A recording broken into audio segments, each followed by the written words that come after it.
Good morning, students. Today's video lecture we are going to start the fourth chapter of first unit, that the name is capacitance. Capacitance के chapter में सबसे पहले जो topic है हमारा that is the conductors and insulators. इन दोनों name आपने सुने हुए हैं, कंडक्टर्स एंड इंसुलेटर्स. इस यूनिट इलेक्ट्रोस्टैटिक्स में भी इन दोनों मटेरियल्स को, दोनों टाइप के सब्सटेंसेस को हम डिफरेंट पॉइंट ऑफ व्यू से स्टडी कर रहे हैं. तो यहाँ पर जो ये नाम इनको दिया गया है conductors and insulator, it is based on the fact that their behaviour external electric field में मटेरियल्स को रखे जाने पर वो किस तरह से बिहेव करते हैं, उस बेस पर मटेरियल्स को दो कैटेगरी में मोस्टली डिवाइड किया गया है, कंडक्टर्स एंड इंसुलेटर्स. तो सबसे पहले हम स्टडी करते हैं बिहेवियर इलेक्ट्रोस्टैटिक फील्ड के अंदर कंडक्टर्स का जो बिहेवियर है वो कैसा है. The heading is behaviour of conductors in external electric field, या हम इसको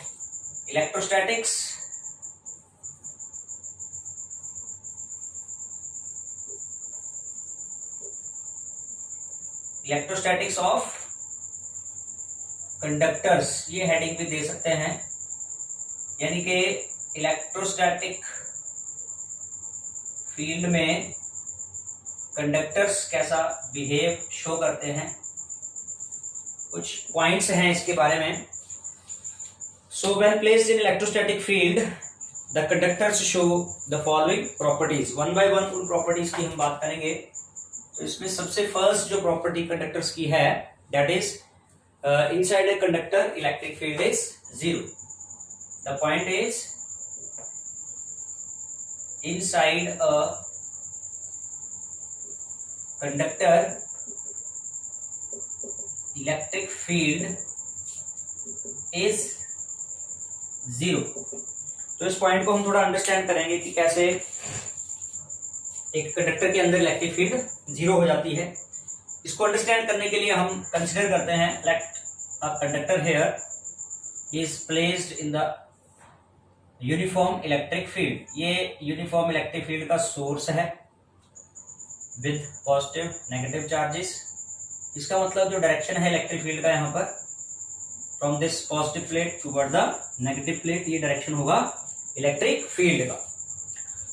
और उसी इलेक्ट्रिक फील्ड में ये कोई कंडक्टर रखा हुआ है.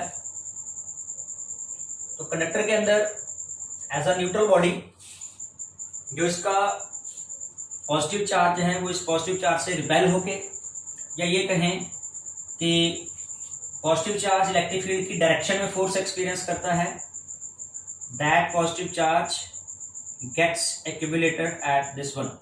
अगर हम इसका नाम ABCD रख दें तो BC एंड पर इस कंडक्टर का सारा पॉजिटिव चार्ज इकट्ठा हो जाता है and at the end AD, इसी तरह से एंड AD पे नेगेटिव चार्ज एक्यूमुलेट हो जाता है.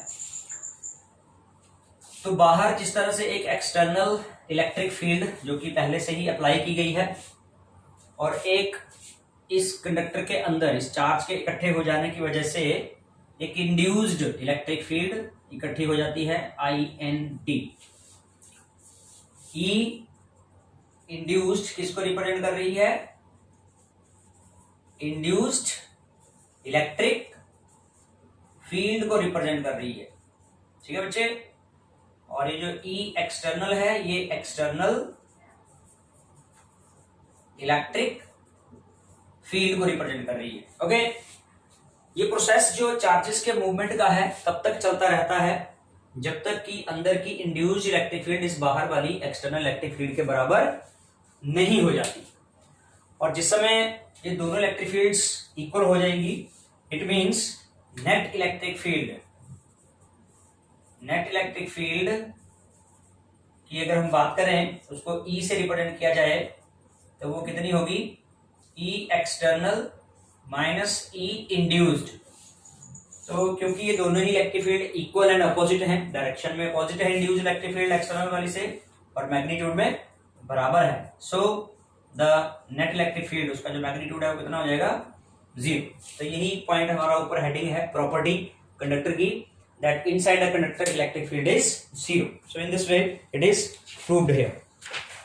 Next point जो प्रॉपर्टीज में है, कंडक्टर की प्रॉपर्टीज में, is that at the surface of conductor the electric field is perpendicular. अंदर तो बात हो गई हमारी कि अंदर इलेक्ट्रिक फील्ड 0 है। बात करते हैं on the surface of conductor की। So the point is at the surface of conductor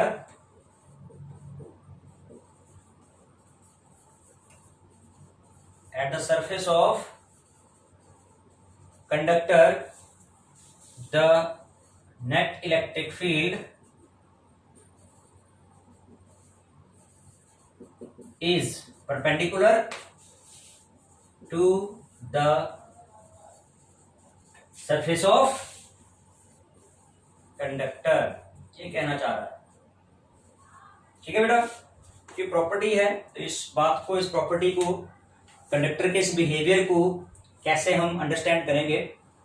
the situation is that, suppose that कोई आर्बिट्रेरी शेप का कंडक्टर हम यहाँ कंसीडर करते हैं, तो सिचुएशन को ये कहना चाह रहा है कि इलेक्ट्रिक फील्ड जो है वो कंडक्टर के सरफेस पर होगी और कंडक्टर के सरफेस से परपेंडिकुलर होगी। This like will be the direction of electric field. तो इस चीज को हम अगर प्रूव करना चाहते हैं तो इलेक्ट्रोस्टैटिक्स, कंडक्टर का इलेक्ट्रोस्टैटिक्स ही हम स्टडी कर रहे हैं, तो इलेक्ट्रोस्टैटिक बिहेवियर में कंडक्टर के सरफेस पर अगर इलेक्ट्रिक फील्ड का कोई angle, we have to prove that the angle is 90 degree, तो हम मान लें कि इलेक्ट्रिक फील्ड किसी अदर एंगल पर है। Electric field is making like this, making an angle theta with the surface of conductor. तो हम इस इलेक्ट्रिक फील्ड को कंपोनेंट में रिजॉल्व कर देते हैं।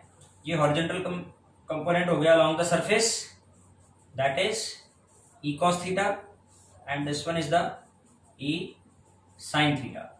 Rectangular components of electric field, E cos theta and E sine theta.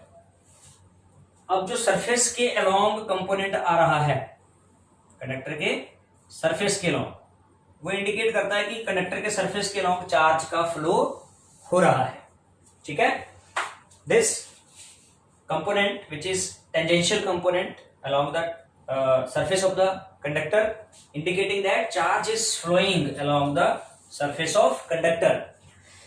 But the actual situation is that there is no charge along the surface, क्योंकि surface के along charge flow नहीं हो सकता, because as we are studying the electrostatics. For electrostatics,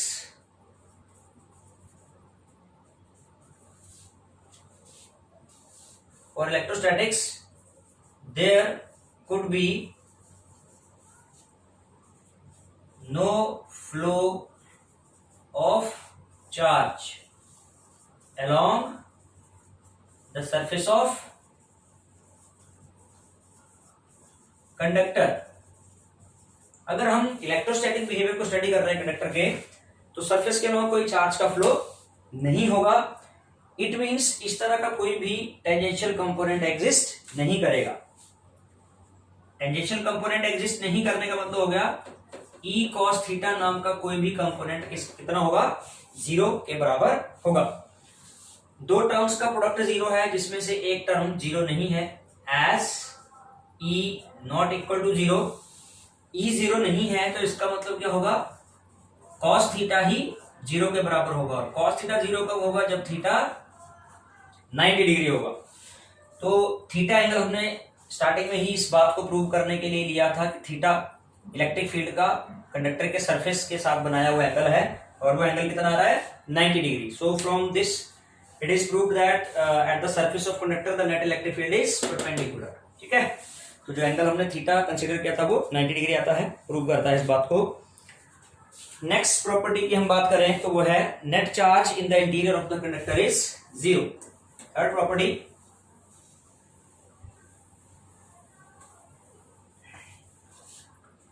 net charge in the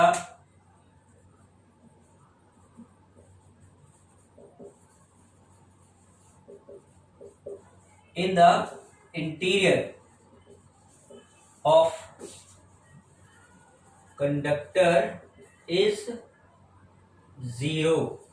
ठीक है, conductor के अंदर जो नेट चार्ज की बात कर रहा है वो कितना कह रहा है, 0 है। इस बात को जस्टिफाई करेंगे, प्रूव करेंगे। So we can prove it with the help of Gauss theorem from Gauss theorem. Integral E dot ds, flux की जो डेफिनेशन है गॉस थ्योरम उसको क्या कहता है, 1/ε0 times the charge enclosed in the Gaussian surface. Conductor इस समय Gaussian surface है। और फर्स्ट प्रॉपर्टी में कंडक्टर के बारे में फर्स्ट प्रॉपर्टी जो हमने पढ़ी उसी में स्टडी किया कि electric field inside the conductor is 0। So as we know E equals to 0 inside the conductor. अभी अभी फर्स्ट प्रॉपर्टी यही स्टडी की हमने, ध्यान होगा आपको। तो इलेक्ट्रिक फील्ड 0 होने का मतलब जो लेफ्ट हैंड साइड है इस इक्वेशन का, 0 is equal to 1/ε0 times Q। और इसी चीज को सॉल्व करते हैं तो Q क्या था, net charge inside the conductor. तो क्या आ गया आपके पास, वो net charge inside the conductor is 0। Now the fourth property is that electrostatic potential is constant within and on the surface of conductor. Electrostatic potential is constant within and on the surface of conductor. ठीक है, conductor के अंदर भी और conductor के surface पर भी electrostatic potential कैसा है, कांस्टेंट है। तो इस बात को हम प्रूव कर सकते हैं कि इनसाइड द कंडक्टर हमने जैसे कि पढ़ा पहले ही कि इलेक्ट्रिक फील्ड क्या है, 0। As E vector equals to 0 inside the conductor. ये पॉइंट हम पहले स्टडी कर चुके हैं। So no work is done in moving a test charge in the conductor. Electric field अगर 0 है तो इलेक्ट्रिक फील्ड का ही रिलेशन पोटेंशियल से है, या इलेक्ट्रिक फील्ड का ही जो लाइन इंटेग्रल होता है वो वर्क डन के बराबर होता है। ठीक है, ये पॉइंट भी स्टडी किया हुआ हमने, line integral of electric field is equal to work done. So electric field अगर 0 है तो वर्क डन भी कितना आएगा, 0 आ जाएगा। नो वर्क डन,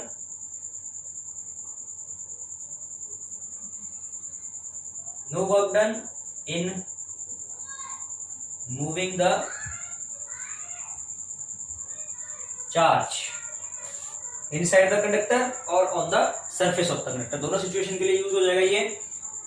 और वर्क डन अगर 0 है तो वर्क डन 0 का मतलब होगा तो potential difference. So there is no potential difference, क्योंकि पोटेंशियल डिफरेंस जो होता है कोई भी दो पॉइंट्स में पोटेंशियल डिफरेंस, या फिर आप इसको इस तरह से भी एक्सप्लेन कर सकते हो, E इक्वल्स टू dV/dr। एक रिलेशन हमने ये भी पढ़ी है, इलेक्ट्रिक फील्ड पोटेंशियल ग्रेडियंट के बराबर है। नेगेटिव साइन भी होता है हालांकि वहां पर वेक्टर फॉर्म में जब लिखते हैं, तो हम यहाँ मैग्नीट्यूड की बात करते हैं। तो rate of change of potential with respect to distance, that is called potential gradient, और ये इलेक्ट्रिक फील्ड के बराबर है। और अभी अभी हम पढ़ रहे हैं कि electric field inside the conductor is 0। So 0 equals to dV/dr। किसी टर्म का डेरिवेटिव 0 के बराबर है, it means the term is constant, क्योंकि हम जानते हैं कि कांस्टेंट टर्म का डेरिवेटिव ही क्या होता है, 0 होता है। तो यहाँ पर पोटेंशियल का डेरिवेटिव है with respect to distance r 0 के बराबर है, it means potential is constant. So this is the fourth property of electrostatics of conductor में कंडक्टर्स की फोर्थ प्रॉपर्टी है। नेक्स्ट पॉइंट हम आगे स्टडी करेंगे। नेक्स्ट जो टॉपिक है हमारा वो है इलेक्ट्रोस्टैटिक शील्डिंग। क्या है बेटा, इलेक्ट्रोस्टैटिक शील्डिंग। जो वर्ड शील्डिंग है, शील्डिंग वर्ड का लिटरल मीनिंग है बचाना, प्रोटेक्ट करना। सो यहाँ इलेक्ट्रोस्टैटिक शील्डिंग क्या है? किसी इलेक्ट्रिकल इक्विपमेंट को किसी दूसरे सोर्स की इलेक्ट्रिक फील्ड से शील्ड, शील्ड मीन्स प्रोटेक्ट करना, ठीक है। The definition is phenomena of making a reason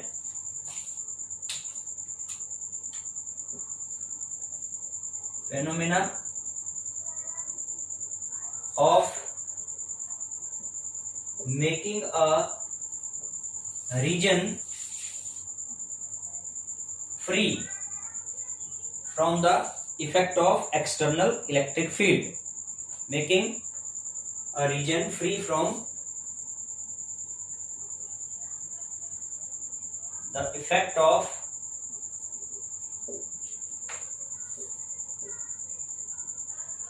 external electric field, ठीक है। बात कर रहा है कि किसी रीजन को किसी दूसरे सोर्स की इलेक्ट्रिक फील्ड से फ्री करना। एक्चुअली क्या है कि कुछ इलेक्ट्रिकल इक्विपमेंट्स ऐसे हैं जिनकी वर्किंग अफेक्ट होती है by the electric field of some other sources. जो दूसरे कोई सोर्सेज है इलेक्ट्रिक फील्ड के, उनकी इलेक्ट्रिक फील्ड से कुछ इलेक्ट्रिक इक्विपमेंट प्रॉपरली वर्क नहीं करते हैं, तो ऐसे इक्विपमेंट्स को सेव करना है उस इलेक्ट्रिक फील्ड के इफेक्ट से। तो ये जो फिनोमिना शील्डिंग का है, ये इस बात पर आधारित है जो अभी अभी पॉइंट हमने स्टडी किया कि conductor, inside the conductor electric field is zero. एक हॉलो कंडक्टर होगा तो उसके अंदर इलेक्ट्रिक फील्ड कितनी है बेटा? जीरो है। ये जो पॉइंट है इलेक्ट्रोस्टैटिक शील्डिंग में काम आएगा।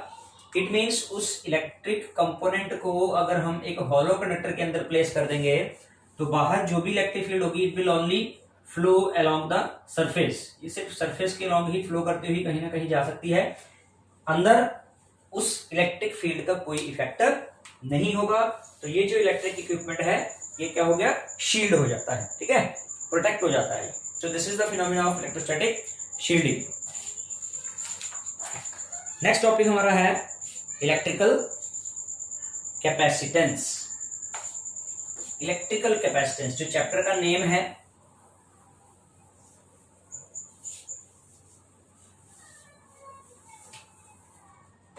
द टॉपिक इज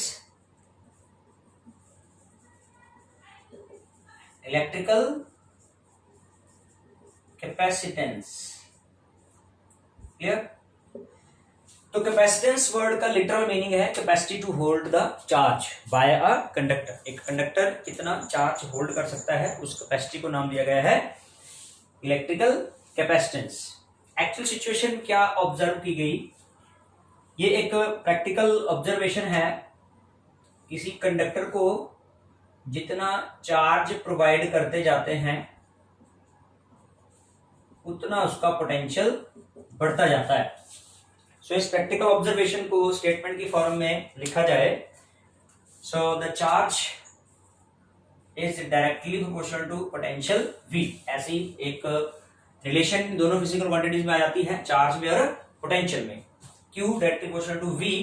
तो इसी प्रोपोर्शनलिटी को हटाते हुए जो कांस्टेंट यहां लिया गया that is C, where C is the constant of proportionality, also called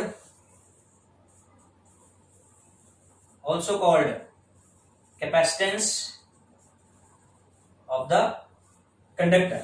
ठीक है, ये कंडक्टर की कैपेसिटेंस है। तो इसी क्वेश्चन को हम थोड़ा रीअरेंज करके लिखते हैं, तो C is equal to Q upon V। Capacitance क्या हो गया? Ratio of the charge to the potential of the conductor. C is equal to Q upon V। यहां से SI यूनिट की हम साथ साथ ही बात करें तो कैपेसिटेंस का जो SI यूनिट है फेराड, साइंटिस्ट के नाम से है farad.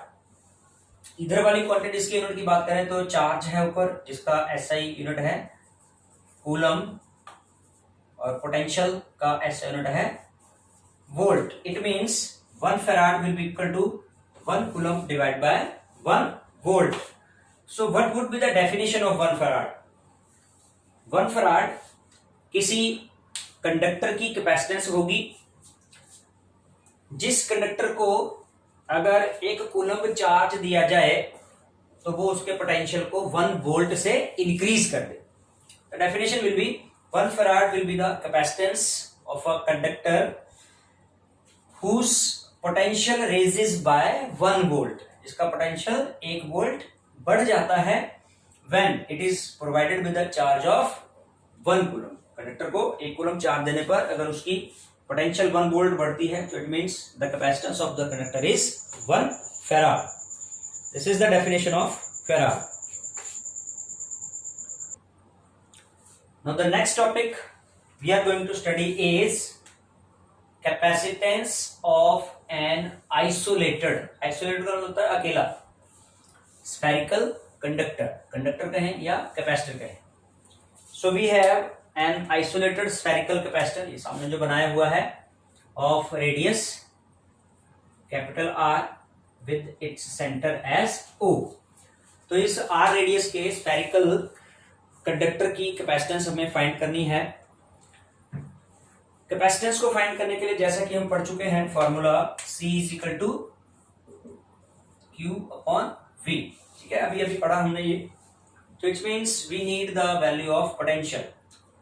So the value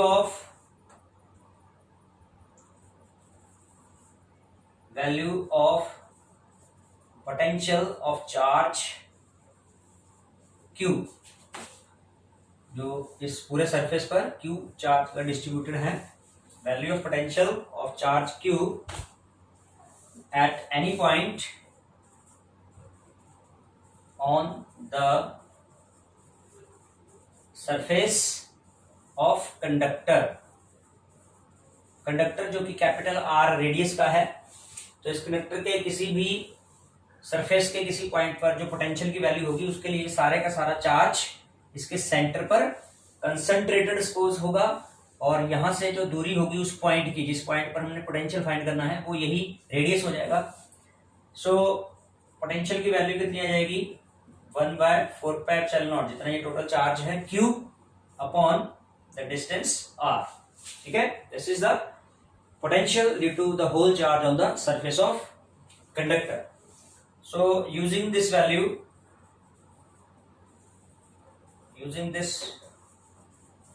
of potential in equation 1 कौन सी, ये वाली है ना। So capacitance स्फेरिकल कैपेसिटर की कितनी आ जाएगी, Q अपॉन V की वैल्यू 1/4πε0 Q/r, ठीक है। सो Q से Q कैंसिल हो गया और ये नीचे वाला जो सारा फैक्टर है ऊपर चला जाएगा, 4πε0 r।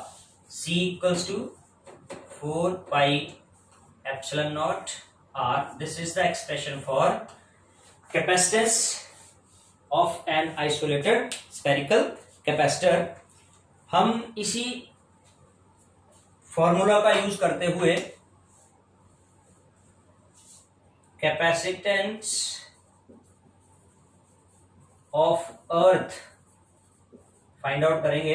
Capacitance of earth, as we know, earth के लिए जो उसके आर की वैल्यू है, अर्थ भी एक आइसोलेटेड स्फेरिकल कैपेसिटर की तरह है, और जिसमें रेडियस जो है उसका स्टैंडर्ड वैल्यू है, फिक्स वैल्यू है 6400 किलोमीटर, और इसी को मीटर में लिखेंगे तो 6.4 इंटू 10 कितनी हो जाएगी, 3 + 3 6, ये मीटर्स में हो जाएगा, ठीक है। रेडियस ऑफ अर्थ जो कि यहाँ इस फॉर्मूला में यूज हो जाएगा। सो कैपेसिटेंस के लिए हम फॉर्मूला 4πε0 r यूज कर रहे हैं। 4πε0 आपको याद होगा 1/4πε0 की वैल्यू 9 × 10⁹ होती है, तो 4πε0 की कितनी हो जाएगी 1/9 × 10⁹, डिनोमिनेटर में चली जाएगी वही value, and multiplied by 6.4 × 10⁶ metre, और यही वैल्यू आगे चल के सॉल्व करके जो आ जाती है 711 × 10⁻⁻⁶, और उस -6 को हम एज अ माइक्रो लिख देते हैं, micro Faraday. So this one is the value of capacitance of अर्थ, जो कि एक आइसोलेटेड स्फेरिकल कैपेसिटर की तरह ही है। So this is all about in today's video lecture. Next topics इसी चैप्टर के हम नेक्स्ट वीडियो में डिस्कस करेंगे. Till then take care, be safe.